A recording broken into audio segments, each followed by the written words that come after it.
There are two primary formats that digital cameras capture today, RAW and JPEG.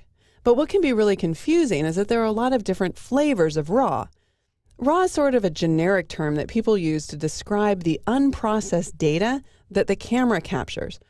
And for example, Nikon's RAW format is .NEF and Canon's RAW format is .CRW. The file formats are all very similar in that they contain much of the same information, such as metadata about the camera settings and information about the image, but there's no real standard way of writing them. So each manufacturer has its own unique order to the data in the RAW file. Now, there is one RAW format that's not proprietary, and that's the DNG format, or the digital negative format. And many people convert their RAW files into the DNG format because of the fact that it's an openly documented file format, and they have hopes that their files will be opened farther into the future than if they're kept in a proprietary format. Now, Adobe is the creator of the DNG file format, and for more information, you can go to their website and find that. What's important to know is that if you compare the quality of the RAW format versus a JPEG, there is a lot more information in that RAW file. I like to think of the RAW file as being unprocessed, and as a result, you can make greater changes to the color and tonal values in the RAW file without losing image quality. The JPEG file, on the other hand, has already been processed, and that includes having compression, which throws away data applied to it. And it's processed by the camera, so you can't make as dramatic a change to a JPEG file without losing quality. Let's go ahead and take a look at these two examples.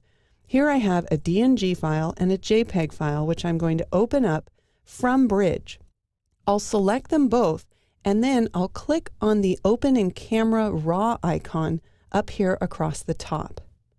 That opens both of the images into the Camera Raw dialog box, which in and of itself is a little strange because a lot of people don't expect that you can open a JPEG file into Camera Raw, but you can.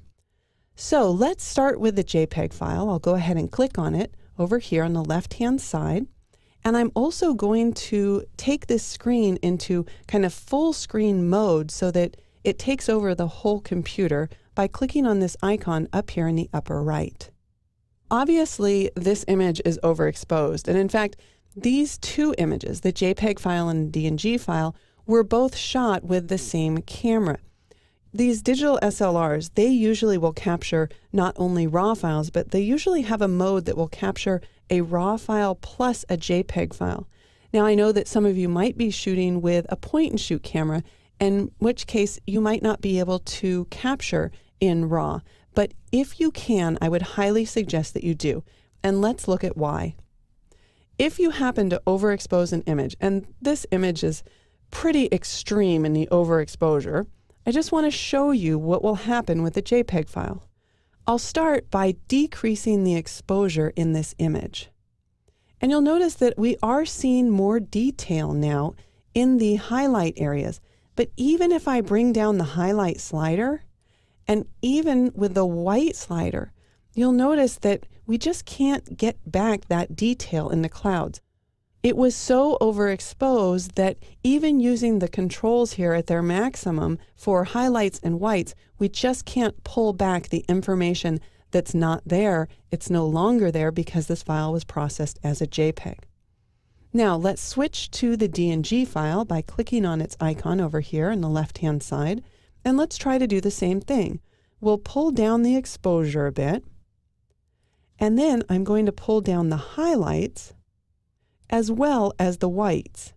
And you can see that in this image, we've still retained a lot of the detail in this cloud area. Let's compare them by just clicking. Here's the landscape that was shot with the JPEG and compressed versus the RAW file. Now, I do want to point out that just because you're shooting RAW, you can still overexpose your image so far that you're not going to gain back detail.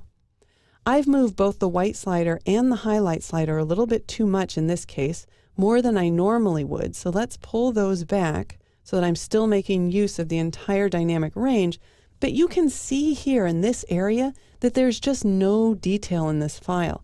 And the reason that I chose this file to show you the difference between Camera Raw and JPEG was to show you that certainly the JPEG file is going to lose quality faster than the RAW file. But there is a point in a RAW file where if you just overexpose it, or going the other extreme, if you underexpose it, if your image is so dark that there's no details in the shadows, you wouldn't be able to pull back that information.